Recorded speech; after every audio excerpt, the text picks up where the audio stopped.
pimpinan redaksi Bima TV tentu itu melewati berbagai ujian itu macam mana. Kalau di guru ada sertifikasi seperti itu Bang. Nah apakah di dunia jurnalistik itu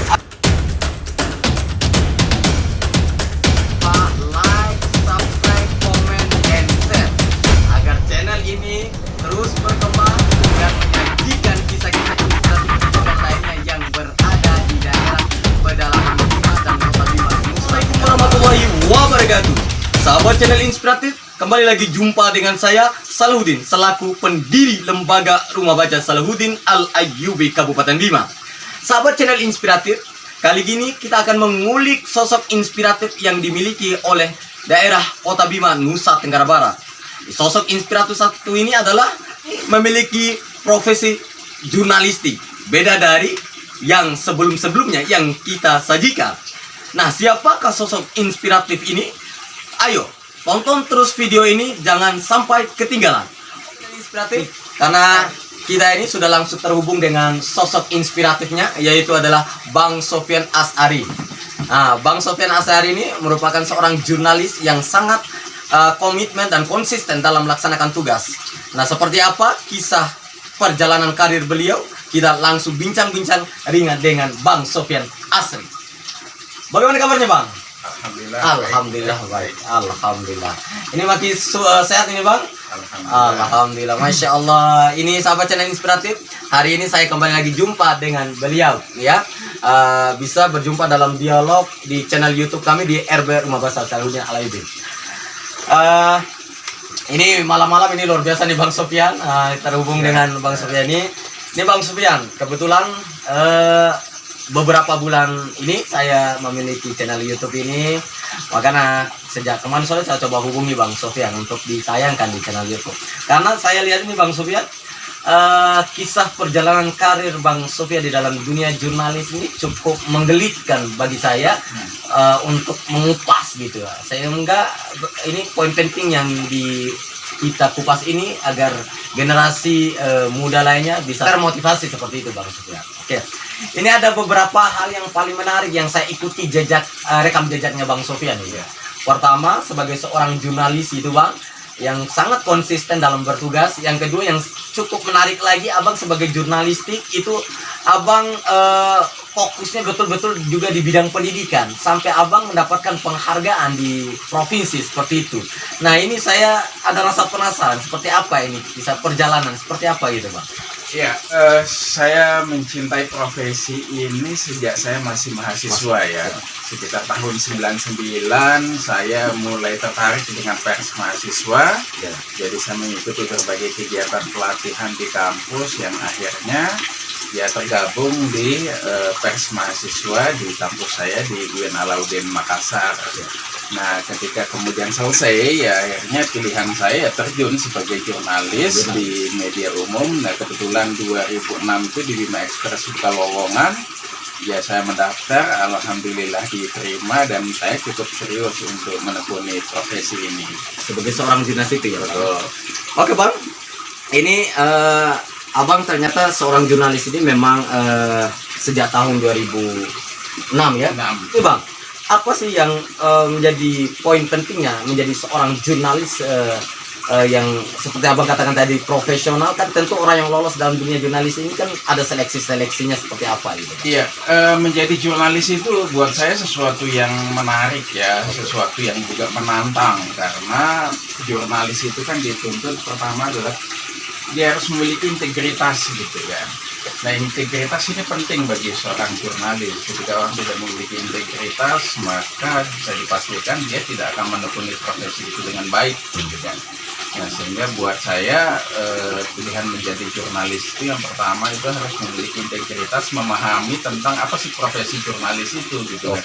Jadi jurnalis itu bukan hanya kemudian memiliki ID card, kemudian bukan hanya pantang terenteng kesana kemari, tetapi ada satu visi yang kemudian harus dimiliki, yakni bagaimana kemudian karya-karya yang kita suguhkan ini bermanfaat untuk publik gitu kan, bermanfaat untuk semua gitu kan. Jadi apa yang kita tulis itu juga harus punya tujuan gitu. Nah, kemudian yang kedua, menjadi jurnalis itu juga harus tetap mengembangkan diri. Jadi jurnalis itu bukan hanya kemudian menulis 5W1H, tapi pengembangan diri, pengembangan wawasan itu menjadi sesuatu yang penting karena Artinya membutuhkan referensi kuat. betul, jadi harus tetap rajin baca. Rajin gitu baca, kan. Jadi kalau kemudian ada jurnalis tidak rajin baca, itu bisa payah gitu kan. Jadi pengetahuan itu hanya stagnan di situ, hanya bisa menulis 5W1H, padahal ya sisi seorang jurnalis itu bukan hanya itu, pengembangan diri juga menjadi sesuatu yang penting karena kita rasa karya yang kita akan buat itu tergantung pengetahuan yang kita miliki gitu. Jadi memahami tentang diksi-diksi dan lain sebagainya itu juga menjadi sesuatu yang penting. Oke Bang, ini luar biasa. Artinya menjadi seorang jurnalis itu Bang tidak hanya sekedar menulis ya. Nah tentunya adalah pertama bagaimana kita terus meningkatkan kualitas kita, itu artinya lewat pengembangan sumber daya kita. Nah yang kedua itu butuh kekuatan referensi, artinya tentu memang harus banyaknya bahan bacaan. Sehingga ketika kita turun ke lapangan, artinya kita juga dalam istilahnya mewawancarai narasumber kita itu memang betul-betul terkuat pada sasaran apa yang kita sampaikan. Seperti itu ya Bang ya. Iya. Oke Bang, ini kebetulan di perjalanan jurnalis Abang ini dari tahun 2006 itu Abang sudah masuk ya gitu ya Bang ya. Ini juga sudah luar biasa melaksanakan tugas sebagai seorang jurnalis. Tapi di luar perjalanan ini saya menghimpun informasi nih Bang. Pada tahun 2006 itu setelah 2 tahun Abang mendapatkan penghargaan. Itu penghargaan itu kalau tidak salah penghargaan Handayani Award kategori media itu. Betul. Nah, itu dari Dinas Pendidikan NTB di Kebudayaan Pendidikan dan Kebudayaan NTB gitu. Itu kriteria seperti apa penilaian seorang jurnalis itu award itu? Iya, jadi dulu pemerintah provinsi itu setiap tahun ada menggelar penghargaan ya, Handayani Award. Itu ada beberapa kategori termasuk tentang pendidikan ya, salah satunya adalah di media gitu. Nah kebetulan waktu itu di Bima juga dilakukan seleksi. Nah akhirnya waktu itu saya juga diikutkan untuk seleksi itu, dan tentu saya menghimpun beberapa tulisan ya tentang pendidikan. Nah kemudian itu dinilai. Nah ternyata di perjalanan oleh tim provinsi ya, mereka memutuskan bahwa penghargaan itu akan diterima oleh saya pada tanggal 2 Mei pada tahun 2008 itu. Jadi tepat pada Hari Pendidikan Nasional saya diundang ke gubernuran dan oleh gubernur menyerahkan penghargaan tersebut. Ini baik Bang. Ini penghargaan ini artinya perjalanan pemerhatian pendidikan yang begitu kuat ini deh. Hal apa yang kira-kira Abang lakukan sebagai seorang jurnalis saat meliput tentang dunia pendidikan itu? Iya, pertama saya tidak pernah kemudian berpikir akan mengikuti ajang penghargaan itu ya, tidak. Tapi karena saya kan sarjana pendidikan, jadi saya juga cukup peduli ya dengan isu-isu pendidikan gitu. Buat saya itu sesuatu yang menarik gitu, karena pendidikan itu kan menjadi elemen penting buat bangsa, elemen dimana kemudian yang mengawali ya penciptaan sumber daya manusia, sehingga ya buat saya isu pendidikan itu isu yang kemudian menjadi penting.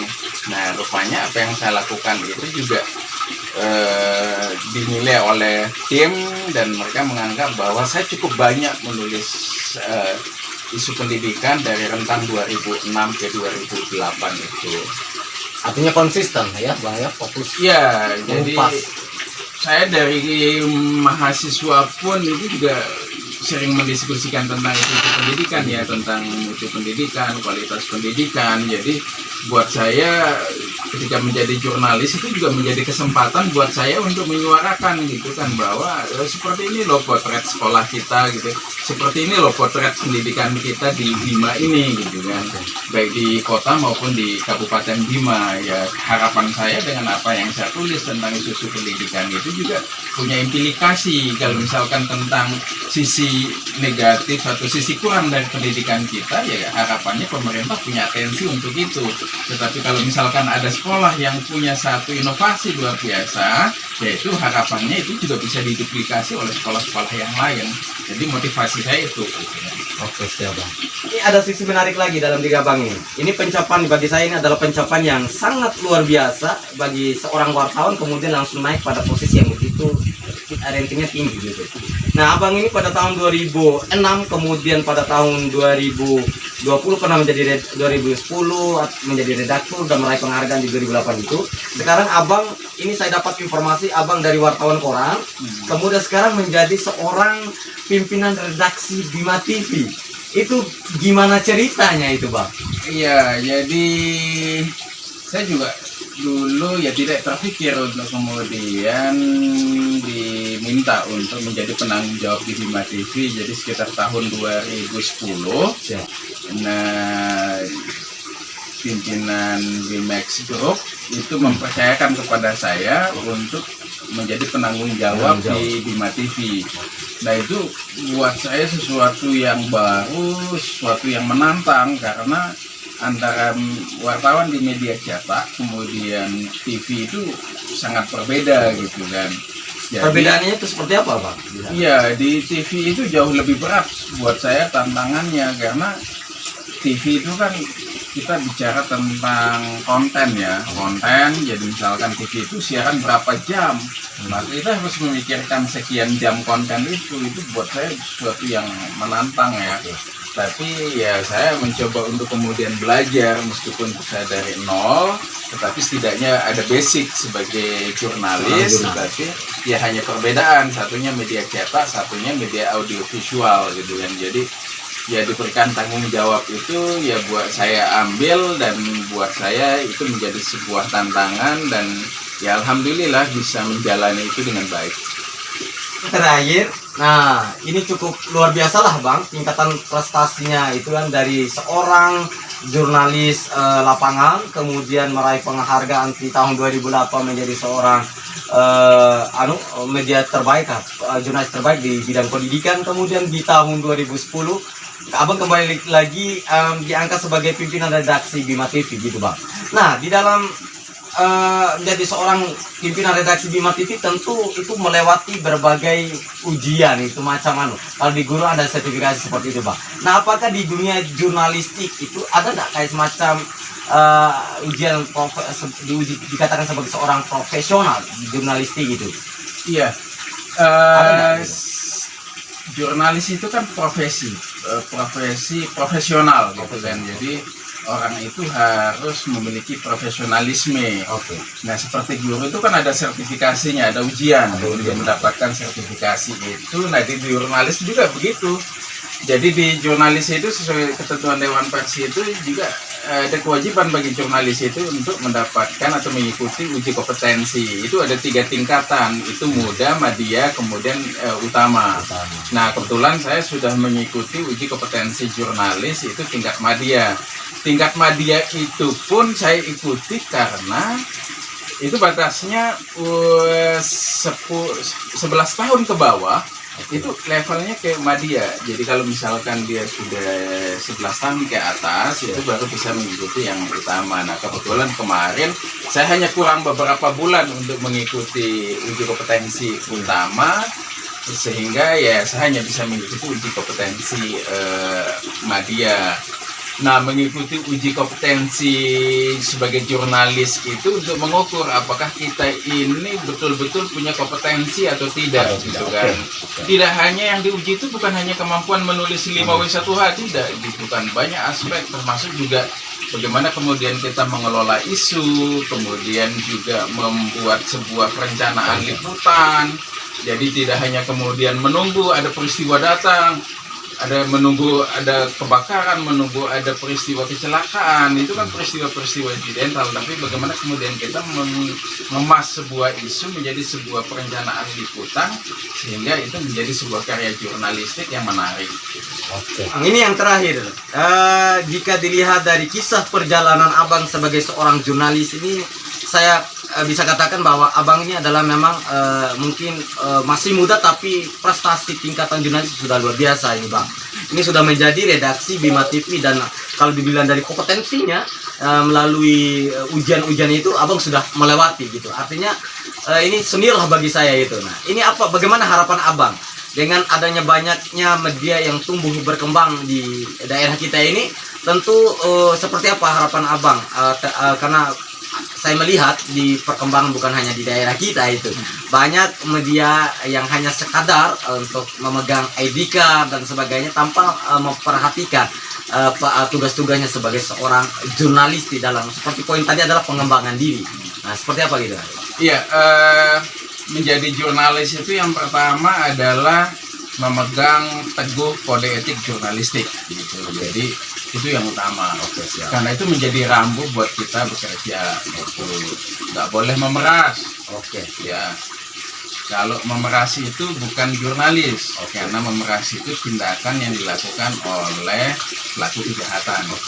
Itu tindakan kriminal. Jadi kemudian yang kedua adalah bagaimana tadi mengembangkan kompetensi diri gitu kan, karena itu menjadi penting. Menjadi jurnalis itu harus berkembang. Ya, tidak boleh pengetahuan kita itu hanya stagnan gitu, tapi kemudian juga harus meningkat. Nah, kemudian yang ketiga adalah ya penting, karena kalau kita lihat sekarang ini kan mungkin banyak media, banyak jurnalis, aspek bahasa itu juga menjadi penting gitu kan. Karya jurnalistik itu harus enak dibaca gitu kan, enak dibaca tidak hanya oleh dia sebagai penulisnya, tetapi juga oleh publik gitu. Nah, sekarang ini kan muncul media-media online gitu kan.